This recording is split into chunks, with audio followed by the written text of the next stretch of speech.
Libet, orain laburte, Urruzunotarrak gehituz, lehiak eta hori, irabazi.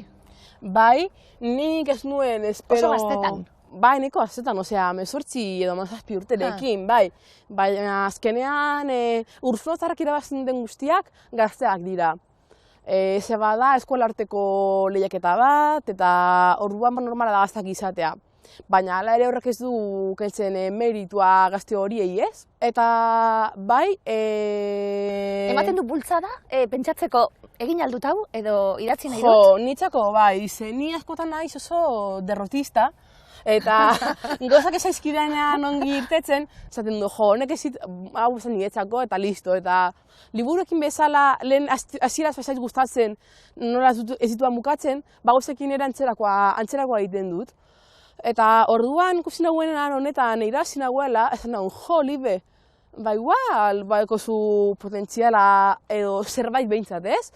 Eta niri bai izazen bultzakada bat, zen nik askotan pentsatu dut agian irabazi ez banu edo ez banu behintzat parte hartuko, agian ez nuela poeserik idatziko. Eta jarraitu duzu idazten, eta pentsa daukagu, esan dugu, lehenengo liburua, Bai. poesia liburua, eta oso liburu ederra dana, eta oso guztori irakurri duguna. Jo, ba, eskerrak, eskertzen dira olako komentarioak eta hori ez. Ze azkenean badaude art mota asko ez, eta nik uste dut agian antzerki gintza, badela nik uste dut literaturen beste arlotariko bat, nola inbarrozu jende aurrean lan eta abar, agian momentu ikusi dezakezu gustokoa izan den, ezin izan gustokoa eta abar, ez? Baina idazketa konbentzionala edo idazketa poetikoa edo leberri batena eta normalan beti izaten nahiko bakartia. Eta jenteak holako komentariok egiten dizkizunean, orduan da kurbatzen zarenan, jo, liburu hau bada eta existitzen da. Ze bestela holan komentario gabe, izango zen kasi kasoia negota bezala, baina rirekita dagoen kasoia bezalako izango litzateke. Bueno, gauza asko, esateko Fast Fatum honi buruz, Fast Fatum kantu ederra Ruperna badatorkigu burura, atxaga, hitz egingo dugu eurei buruz de bai, badalako apurtxu bet omenaldi txiki hori, baina batuko zaigu baten bat elkarrezketara. Libe, nor gonbidatu dugu? Jo, gonbidatu dugu Irati Bediaga. Bera bada Galakostarra ni bezala den idazle bat, bera ekordea haur eta gazte literatura idazten du, baina uste dute izan litekeela oso pertsona interesgarria, ez bakarrik individualki duen lanagatik, baizik eta askotan ni gaztea oso gaztean nintzenez, liburu idatzi nuen momentu hartan, eta abar, nik uste dut interesgarria izan litekeela ikustea haur eta gaztei zuzenduago duen behira batetik, nolako uste duen den nire poesia edo poesia nolakoen kontatuko digun norbait ekartzea. Eta gainera, bueno, hainbat disiplina gazteak uste dut oso aberazgarria den gauza dela. Luma hau, zure odolean blaitzen da. Zure odolean idazten hasi baino lehen inorken induelako irakurtzen. Libe, institutua zuri emetik, ez da? Alan da, bai. Justo bagago hemen Elezalen, Galdakaoko auzo baten. Ni berez Galdakaoko erdigunan bizi zenaz beti, baina txikitako oroitzapena asko, institutuko garaiko oroitzapenak eta garrantzitsuenak behintzat hemen daude, bai. Bueno, esan dugu, bertan zeure irakurzaletasuna azpimarratzen da institutoko sasoi horretan, eta sariari esker, baina, poesia idazten hasten zara, eta poemak bilduta, lehenengo liburua Sus argitaletxearekin, Fast Fatum. Zer sentitzen da, lehenengo liburu bat kaleratzen duenean baten batek? Jo, baitu, pertsona asko igual izango da hurie, lehenengo liburua badala oso berezia, eta unkigarria, eta barez. Eta hala bada, eta hala izan zen niretzako bere bai. Baina azkenean, Fast Fatumen liburuaren prozesua oso luzea izan zen. Eta nola oso luzea izan zen azkenean, zirudien liburua zegoela argitaratuta da, baina soilik bakarrik irakurri zezaketela pertsona gutxi batzuk. Eta gainera, nola ez dudan jaso ez kritikarik ez, olako gauzarik, izan zen emozionantea eta hunkigarria momentuan, baina oraintxe bertan, badago, egin dudan beste gauza baten moduan, eta kiroz, nire honetan interesatzen zaidana irakurtzea da, ni maiten dute pertsonek eta nik mirezen dituan pertsonek irakurtzea da. Orduan, berezia baintzeko ez hain mundu entatik dagoen gauza bat ere ez. Liber, referentzien artean, referentzi batzuk egongo dira liburuan, baina titulutik hasita ez da, Fast Fatum hori, kantua teori barik badabe, Fast Fatum badabe, Ruper eta Txaga, esate baterako. Bai, horrela da, baina hain justu duela gutxi elkarrizketa bat egin nuen, non galtzen ziaten ere bai nire referenteen inguruan eta bar. Baina ni orain elkarrizketa hortatik ikona badauka erdilema bat referente hitzarekin, uste dudalako referente esaten duzunan da pertsona hori idealizatu egiten duzuela ala nola. Hala ere uste dut idealizatu gabeko bizitza bat oso espergarria izango litzatekeela. Orduan badaitut referente asko bai, adibidez Ruper, Atxaga eta bar, baina badago liburuan ere bai Lord izeneko abeslari bat, badela pop musika egiten duen emakume bat, badaude adibidez gamerrak, badaude nire amona, aita, ama, eta alako pertsonak askotan badiru diela, ez direla referente hitza atxikitzeko aina duinak, baina niretzako badira, lehen esan bezala, nik uste dut fokoa edo begira jartzen duzunean ingurumenari eta horrekin egiten baduzun lan nahi ez bihurtzen dira azkenean referente egunerakotasuneko gauzak. Zalantza barik, eta horrek bardinduko gaitu be bai, ezta? Zurazki bai. Idazle moduen eta gu irakurle moduen. Bai. Ez dakit badan hau apurtxu bet, estereotipoei jarraituta, ez da, neska gazte bat, esate baterako, zure adinaren bikoitza izango du nik, baina zuk idatzitakoak balio dit. Pentsatzeko, gozatzeko, zer kezkatzen zaitu, zergaitik poesia, lehen apurtxu bet esaten egon garan arren, zergaitik jantzi hori hain ondo datorkizu, eta ze ederra gero, zuk idazten duzuna beste hori baliogarria izatea? Bada oso polita, eta nik uste dute hori, azkenan irakurleak eta irakurleek egin dutela ofizio txagat hartu bagenezake, egin duela eder irakurleek edo hartzaileek ez, ze askotan bada oso ariketa bakartia, eta oruan nik uste dut funtsezkoa diela pertsona guzti horiek ez. Eta nik uste dut, naizta agian literatura edo artea jorratzen dituzten disiplina guztiak izan unibertsalak, poesia gaukala gauza bat, eta bada ez novela bat bezala nik uste dut, edo eleberri bat bezala, zerbitzekizula hainbat gai aldi berean, hainbat sentimentu aldi berean, koesioa galu gabe. Ze bai, adibidez, igual, eleberri batetan, itxegin dezakezu gehien bat, maitasunari buruz, eta beste hainbat gai zartu barrutik ebatzea aldetik, ez? Mintzituzu denak jorratuko gai principala bezain beste. Baina ikustu poesian, bai egin daitekela hori, eta nire hori interesatzen zait, zena ez da asko pentsatu agian literaturan edo arteetan badagoela dena esan da, hori ez da egia, badaude gauza asko diena oso nabarmenak, baina ez dituna esaten. Eta nahiz nabarmenak izan, inok ez baitu esaten, garrantzia galtzen dute. Orduan horregatik uste dut nik hautatu dena poesia. Jolas hori ez da, poesiak uzten duen jolas hori, eta naiz eta esan da egon, segurazki Libe, zure ahotik eta momentu honetan ez duguna entzun, gauza bardinen buruz hitz egin arren, beti da ezberdina, ez da begira ezberdina dalako. Claro, eta askotan tematzen gara gu gauza ezberdinak oso handiena ikeriak esaten eta abar, baina askotan balora duten gauza horiei balore eman bazaie berriz ere balore hori galez esaten. Orduan uste dut hori ere badela garrantzitsua. Askotan hain gauza bereziak eta zoragarriak esan nahian, ahaztu egin ditugu bentako gaiak ere ahazten ari garela. Reinar Kleist alemaniarraren komiki batekin natorni, Mercy on Me, Nick Cave abeslari australiarraren bizitzari buruz, baina ez hori bakarrik, ze orrialdi honetan Caveen abesti eleberrien pertsonaiak berpiztu egiten dira, eta Cave beraren biografiekin batera izugarrizko mundu ilun Caveen bizitza bezalakoa sortzen daue, eta hori da niri gehixin gustau izan txaten, hori nahazketi hori. Zamirra dau, edizio gazteleraz dala, baina abestitxak ingelesez mantentzen dira. Gero bukaeran itzulpena dau abesti horreinak gaztelerara. Ez da euskerazko berzinoik, baina deskuiduan baten bate Cave deskubriken badau,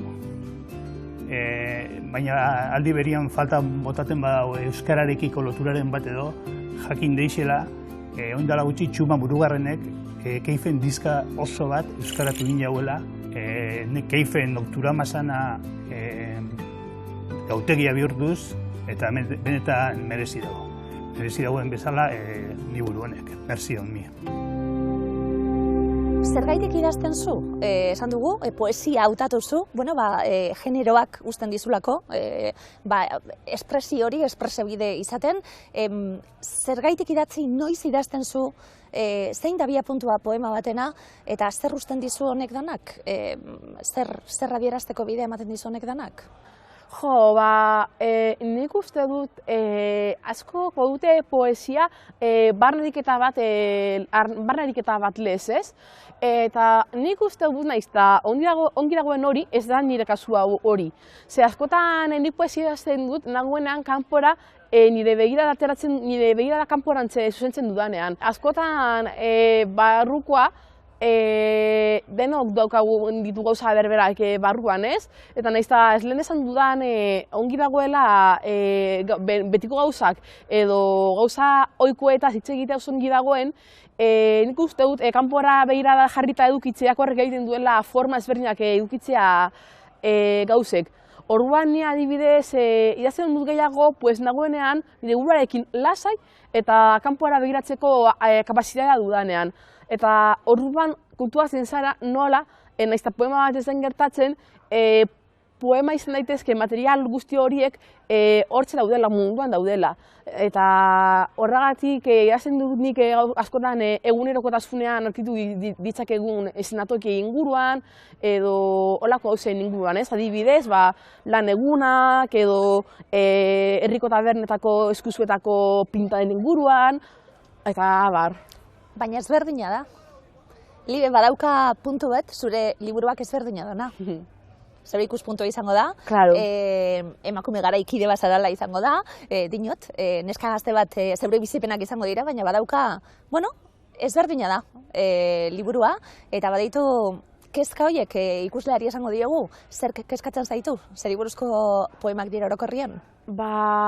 Orokorrean dira gai oso unibertsalak, ze nahiz eta badukaten hasieran hain nahiketasun bat, ze jartzen dituan tokien izenak, emateko introdukzio, gai horiei badira pruat arakatuak edo ala nola, ez? Joke ez dakit, hori adibidez ez, baina Ainaga bai, bada leku berezi bat, edo balantzategi badela da fikziozko eszenatoki bat da, eta barez. Azpititulua dalako Fasfatum 6 kapitulutan abestutako lerki bat, musika asko izango du, musika ipoak bebai, eta esan dugu, geltoki horiek leku izenak ere eramango dituzte. Esaten zabiltzena, bai. Bai, baina gero azkenean kontuatzen mazana izta hasiera ematen dien izan apru bat biatuagoak edo azpiagokoak edo hain agerian ez dauden tokiak, gero gaia kontuatzen zara, baiela oso egunean dabiltzagunak, ez? Maitasuna, heriotza, traumak eta abar.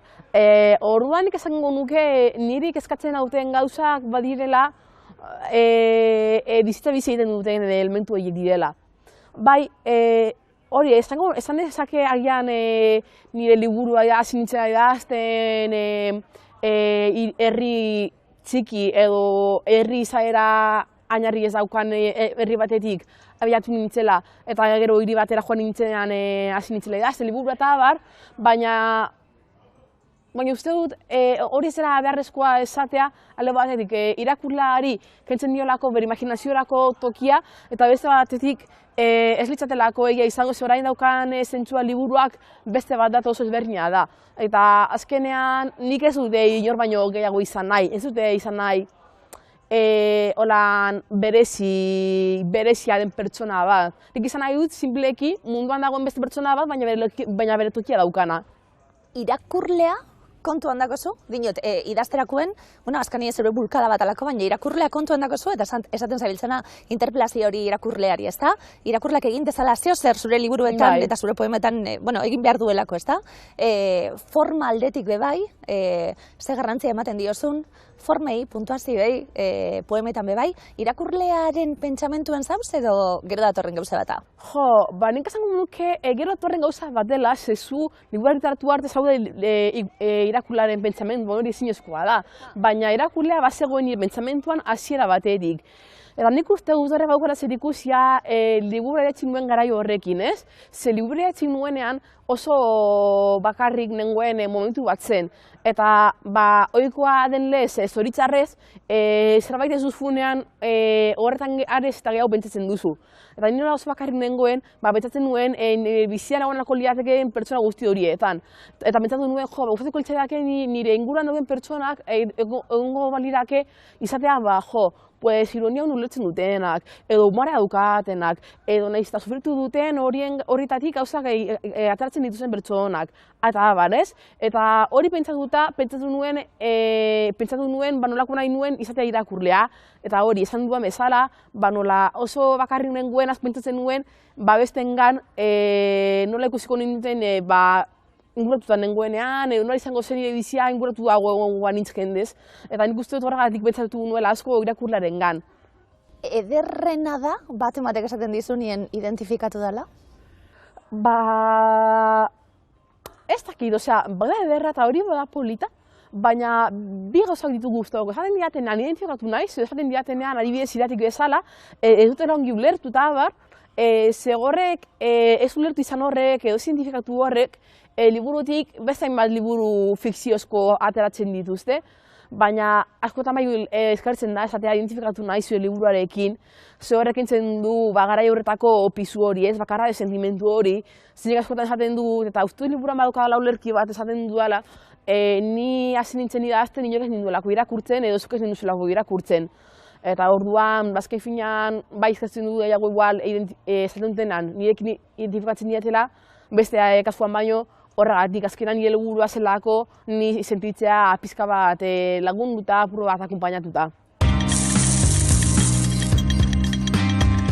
Ze zaila, bakarra aukeratzea, ezta? Baina, azkenetako irakurri duena, udaran, Don Winslowren El poder del perro, eta berez oso gogorra den egoera, realitatean gogorra den egoera, ze gordintasunarekin, ze ondo adierazten duen, gainera, historia urte hamarkada luzeetan gertatzen da, eta pertsonaien garapen hori, eta benetan iruditu zait, Estatu Batuen eta Mexikoren arteko muga horretan dauden legezkanpoko negozioen aukera guzti horiek narkotrafikoa eta oso ondo adierazita daudela. Templanza, El poder del miedo, du izena leberriak, Kathy Malkasianek idatzi eta marrastu indau, eta egiten duen gogo eta konfliktuaren inguruan, zelan batzutan behar dugun gerraren sentsazio hori zerbaitetan arreta katigatzeko, iruditzen zait mundiala. Gainera arkatxe ez dago margoztuta eta isugarri ederra da. Bi aipatuko izkizut, bata kanonikoa da, Truman Capote, odolotzean, eskaratua dagoena, horrek inauguratu zuen, pixka bat, uztarketa hori. Eta bigarrena, nire asko gustatu zaidana, aspaldi irakurri nuena, Gabriel García Márquez, iragarritako heriotza baten kronika. Salvador Garmendiak itzuli zuen euskarara eta lan bikaina da baita ere. Santiago Nazarrek berak ez zion igarri presagioari. Lo gutxi eta arina eginik zen. Arropak bere horretan erantzi gabe, eta buruko minez, eta hau zapaian kobrezko estribuaren sedimentu lirdinga zuela esnatu zen. Herrikideak biok, irati, zemoz? Ondo. Idazleak, biok, Bai, da bakoitza bere esparruan, ez da? Aurreta literatura, aipatu dugu lehen, noiztik lagun, eta azkenien bakoitzaren lanak bestiengan, bueno, horri buruz hitz egingo dugu, nola eragiten duen, eta zer ikusten diozuen bata besteari. Irati bertakue, zeue bai? bai. Bi liburu be, ja, badituzu? 3. 3, aurre eta gazte literaturara. Hori, bideratuten. hirurak, bai. Eta bai, apur bat kasualidades, kasualidades hasi nintzen, eta gogotxu, baina kasualitatez idazten, lehenengo abeldarren hegaldia izan zen Mikel Zarates ariketari esker, gero tartetxo bat idatzi barik pasa nuen, baina berriro hasi naiz idazten, bai.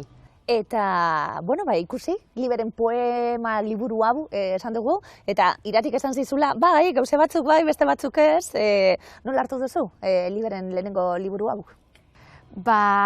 Mundu bat zabaldu dit izan da, aitortu behar dut izan dela nire lehen poesia, berari ere esan nion, nire lehen poesia liburua, ez dakit izan den, apurtxo bat gutxietxita neukalako poesia edo alderantziz, gero pentsatu, nire burua gutxietxita eta poesia hor altare moduko batetan. Baina etortzen zaigo gora apur bat liburuko esaldi bat edino amamak erakutsi ziola bilobari sukaldean, eskatzean, Anariren poesiak ulertzen eta interpretatzen da esan ostras, Irati, zuk ere badaukazu eskubidea eta merezi dozu hurbilketa bat poesiara egitea, eta merezi izan du, bai. Gehituko nuke, gainera, gaur egun Euskal Herrian ditugun emakume, gazte euskaldun, esango nuke, ze iraultza egiten ari zareten, Libe, apurtxu bete, poema liburu dagokionez be bai, pisu hori kentzen ez da, orain arteko estereotipoak kentzen, eta, bestelako adierazpide berriak sortzen honelako liburuei esker. Bai, hola da, baude orain izle potenteak euskal emakume idazle gazte oso potenteak. Nik adibidez nire Susako editoreekin asko partakatzen ditudan idazle asko daude ez.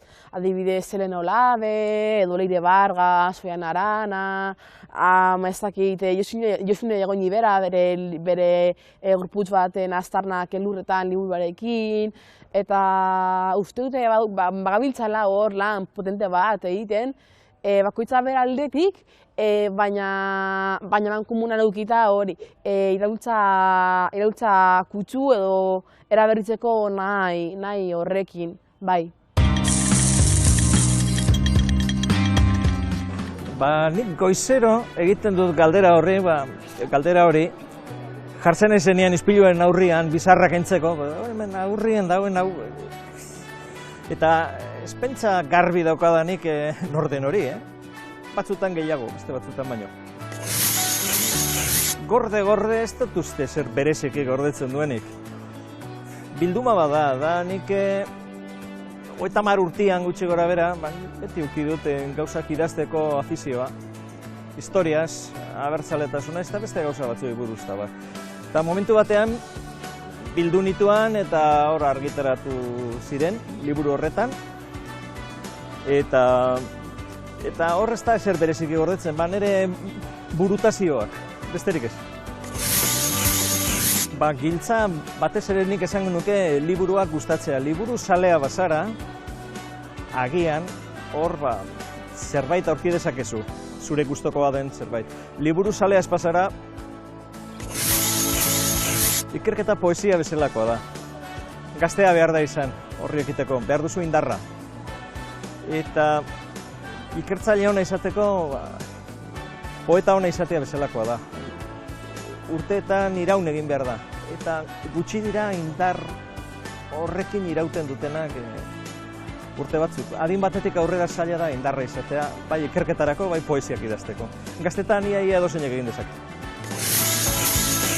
Nik batzutan brometan esaten genuen bibliotekarien artean, lehenago izango genuela independentzia Biblioteka Nazionala baino. Eta brometan esaten genuen hori, ostia tala dala. Independentzia lortuta urrengo gunean bez, kostako da. Asko, ni Jose Azurmendiren oso mirestaile handia naiz, bere liburu danak irakurri ditut. Danak edo, en fin. Bat, arena nabarmentzeko azken egunak Gandiagarekin. Uste dut egundoko liburua dela. Zer eskaini dizu, Irati, esan duguna? Zeuk zeure buruari be esan diozu, bai, poesia irakurriko dut, eta irakurrita gero zer? Ze hausnarketa, ulertu lehen esaten egon garana, agian hori be ez da garrantzitsuena, ez da nolako irakurketaldi baten? Hori da, nik gauza pilo bat. Lehenengo gehien erraietara heldu zaidan izan da, justo hori, ez ditudan ulertu gauzak, irakurri ditu dela berriro, eta jarraitzen nuen ulertu barik, desan dut, ostras, Irati, hori da politena. Ez duzula ulertu, eta eraman duzula, zuk nahi izan duzun lekura, ez duzun ulertu hori. Eta gero ja apur bat, objetibotasun gehiagora da joan da, iruditu zaizkit pilo bat gauza, poesia direla, poesia dela, edo liberen poesia. Dela saiakera bat, zelan, badagoen kea, badagoen hori, baina badauden adreiluak, pilo bat iturritatik edandakoa, pilo bat autore, erreferentzia, iruditu zaitere diseinu grafikoa, nik inoiz ez diot eman garrantzia, baina ikusi dut badaukala, hitzak non kokatu, puntuazio zeinuak non kokatu. Formak, marrazki horiek proposatzen dizkigunak. Hori da. Iruditu zait gero, edertasun edo estetika. Hitzek bere, ez esan nahiagaitik horren beste, baizik eta soinuagaitik, beragaitik sortzen duten edertasuna edo indarra, edo bai, eta gero iruditu zait dela apur bat, ilargia edo apur bat, gravitate bako hori, baina gero ere bai, buztina, lurra, gustatu zaizkit, bi esaldi apurtxo bat ateratzea gaitik zelan bat den, literalki ez dakit, baina okertzen dela pertsona dutxatik jausitako hileak batzeko. Edo zelan nekatuta datorren bikoteari edo manta bat jartzen diogun, hori, iruditu zaitere oso lurtarra, oso buztina, bai. Detaile horiek esaten gabiltzena, egunerokoen detailek, baina gauza handiak be bai. Maitasun falta hori danok behar dugun berotasun hori eta bilatzen gabiltzena. Heriotza, esan duena, nondik gatozen erraiak, sustraiak, nor garen, zenbat gauza, zeuk ere, Irati erabiltzen dituzunak, apurtxu bet, aurre eta gazteei zuzenduta, gauza handiei buruz, berba egin, era xume baten, hasteko ez da, pentsatzen, zer garen eta zertarako gauden. Bai, niretzat beti ukidu, literaturak hori sentsua apurtxo bat, mami bat badauka edo zerbaiteri buruz hitz egiten badu, eta oso modu ezberdinean, baina bai ikusten dut, hori nahiko gai, eta oso ikuspegi ezberdin batetatik, eta eskerrak horrek ematen du aberastasuna, baina hitz egiten dugula hori nahiko gai, jende asko gaur egun, ez da eskerrak, hitz egiten den gauzei buruz, gizartea, emozioak, harremanak, bai. Nola bultzatu? Gazte bat irakurtzen esan dugu, irakurzaletasuna, bai batak eta bai bestiek, segurazki konpartitu duzuen gauze bat izan da betidanik be bai, irakurtzen duena egiten da idazle normalien, ez da? Idazle irakurri barik zaila. Gazi zaten da, bai, hori eia da, baina nik esan beharra daukat literaturan nire bizitzara nahiko berandu heldu zela, berandu literaturan nire gana, ze klaseetan edo zeretan, bai altzi zizkiguten liburuak irakurtzeko eta abar, baina inoiz ez nien egiten kasu irakasleen gomendio horiei ez. Azkenean, zuk zoko baruzu pausua literaturara heltzeko, ze bestela zela jaten da askotan, ze martzen mazera dituzte zerbait egitera, orokorrean kontrako egingo duzu. Eta ni 18-17 urteekin hasi nintzen irakurtzen, baita idazten ere bai. Baina ikustu bai bat zela biak elkarrekin lotuta. Nik ezakizean egiten den irakurle zaletasuna bultzatzeko. Agian hori Iratik jakingo du beto, zebera egoten da uste dugun kolektibo horrekin uste duguna ez buela emezti irakurtzen. Baina hartzen badugun, baina barriro ere izuten bagar egunerokotasun horretara literatura dago presente bizitako gune guzti eta kasi momentu guztietan, WhatsAppak bialtzerakoan, igual lagun batik animoak emaoten, zer dago poetikotasun bat, badago literaltasuna audioak bialtzerakoa lagun batik kontatzen zure kotioren zer bezabiltza historioa kontatzen, eta nik uste dut literatura badagoela presente leku guzti eta une orotan. Gertatzen dena da askotan ez diogula izan hori jartzen, baina ere polita da zure badago beraztasun bat, ez? Badena bakoitzak dituen interpretazio ezberdinak gai berdinen inguruan. Askotan planteatu diot nire buruari hori nola sustatu irakurzaletasuna, literaturarekiko gogo hori, eta gustatu zait, erantzun duzuna, nola literatura ezin dugun mugatu edo horregaitik igual ez dugu lortzen eskolara edo lau hormetara, literatura leku guztietan dagoela, gustatu zait, eta gero horri lotuta, eta zuk esan duzuna, apurtxo bat lehengo irakurri gero idazteko, irakurri bai, baina niretzat oso potentea da sormena sustatzea. Irakurtzen duzun hori bezain garrantzitsua dela gero konpartitzea. Zer irakurri duzu, zelan interpretatu duzu, zelanik, edo etxean zaudenean zu bakarrik azpimarratzea, idaztea gogoko izan duzun esaldia, horrek ze iradoki dizun. Irakurtzen duzun hori, hau da, zure egitea, zuk sortzea, zuk mamurtzea, hori irakurtzea beste garrantzitsua dela uste dut, gero idazte prozesura pasatzeko. Kaixo, Ekaitz naiz, eta gaur izako baten egunkaria dugu hemen. Liburu hau Jefkin idatzi zuen 2012an. Bire narratibelek itzuli eta Alberdania argitalatxeak argitalatu zuen 2016an. Liburu hau loteria asko kritikatzen du. Gregen Osaba diru asko galtzen duelako loteriarekin eta bere etxea ere bai galtzen duelako. Horregatik Gregen etxean biziko da loteria tokatu arte. Gregen institutuan San Valentin egun ospatzen da. Gregek ez du bikotekiderik, orduan neskalagun baten bila hasten da. Neskalaguna duela ematen duenean, bere laguna Rowlik bikotean sartzen da intentzio berarekin. Bikotean 3 daude, baina bakarrik bat izan alda irabazle amodioan. Nor izango da, bitartean Greg bere bizitza hitz egiten gaitu eta bere familia presentatzen digu. Liburua oso gomendagarria da. Eraz identifikatuko zarelako Gregekin eta oso barregarria delako. Batzuetan historiaz kanpo dauden gauza batzuk hitz egiten gaitu. Adibidez, klasean daudenean edo beste pertsonari batzuetaz hitz egiten digunen. Baina beti oso interesgarria da irakurtzea horrengo horrien dagoena. Azkar erosi liburua zure liburu denda gertuenean. Agur! Idazten zabiltzate? Idazleak izango zari, gustatu zaizue hau? Ezberdina dalako, libe esate baterako, poemak idatzi, baina ezberdina da poema horiek erakutsi, kaleratu, bai bat eta bestien kasuen, Esaten zabiltzena, sortze lan hori egin dezakezun ariketa bat izan daitekelako, baina erakutsi gauza ezberdina da. Ja bide hartuta, libe, nola ikusten zu? Etorkizune, idazle izateko gogoz jarraitzen zabiltz? Jo, nik guztiz argi dauka, nik idazlanak egiten jardunten jarraitu nahi duela, ze benetan oso gauza aberazgarria da, nahiz izan mundu entetik dagoen zerbait oso aberazgarria da. Eta ni bai jarraitu nahi dut idazten, besten gandenik, baina nigatik ere bai. Ze azkenean bakoitzak hartzen du disiplina modu ezberdinetara edo egunerokotasuna hartzen du modu batera, ez?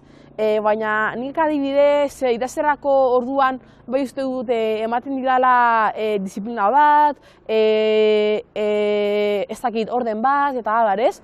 Ze pertsona asko gainean hori aurkitzen dute balandera joate horretan, eukiterakoan ariketan berdinak egiteko edo egin behar berdinak edukitzerakoan egunean eta abar, baina nik uste dut egunerokotasuna eraike badaiteke sorkuntzatik, zergatik ez aprobetxatu hori, ez?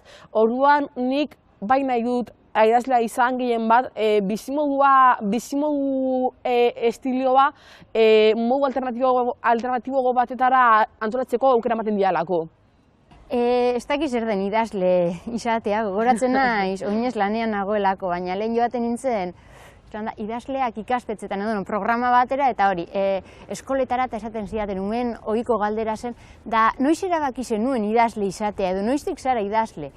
Eta ni denokara idazle, ezta? Ni idazlea naiz idazten dudalako. edo holan profesionale naiz konsideratzen, idazlea naiz, baina ez liburu bat argituratu dudalako, harinautik ere, edo galdetzen dio nire buruari, abeslari ere, edo abestu ere egiten dut, dutxan edo kotxean nagoenean, edo orduan zer da, ez dakit idazle naizer, baina idazten jarraituko dudala, eta ez dakit argitaratzen jarraituko dudan, baina ez dago ere dana nire esku, baina idazten jarraituko dudala ziur, bai. Alberdania Etxearen literatura sailean argitaratutako bizi saiakera honetan, egileak naturarekin, bizipenekin eta erreferentzia literario, teoriko eta filosofikoekin duen harremana kontatzen du. Ursalto atalak zabaltzen du liburua, haurtzaroko bere leku magikoarekin. Iraultza eta zigorren azken abentura honetan, bikiak Argentinara joango dira amaren lehengusina ezagutzera. Bide batez, Maputxeen komunitatearen errealitatea bertatik bertara ezagutuko dute. Herritarrek zuhaitzak landatzeko eskatu diote alkateari kaleetan itzalpeak behar dituztelako. Arazo bat bestearen atzetik, gaztetxo eta ezain gaztetxoei zuzendutako ipuin dibertigarri eta ero batean. Gizakiok araizkoak gara denak, eta multzoka bizi omen gara. Hala ere, periferiara hurbildu den orok badaki zer suposatzen duen multzoka bizitze horrek. Alegia, niminotasun horretaz kulturatzea dakar. Anarik on izan zuen gure belaunaldia piromanoa dela. Izan ere, baso maite dugun arren, sua ere maite dugu. Baina, arriskutsuak ez dugu izan nahi. Horregatik, denborarekin, zuzko seinaleak irakurtzen ikasi dugu. Baina, horrekin bakarrik ez da nahikoa. Horrekin bakarrik ez da nahikoa, ez badugu ondoan norbait esango diguna. Bai, ongi ulertu duzu esan nahi nuena. Bai, eskertzen dut zure esfortzua. Bai, tontor honetan zure grina lasai bizi daiteke hemen orain.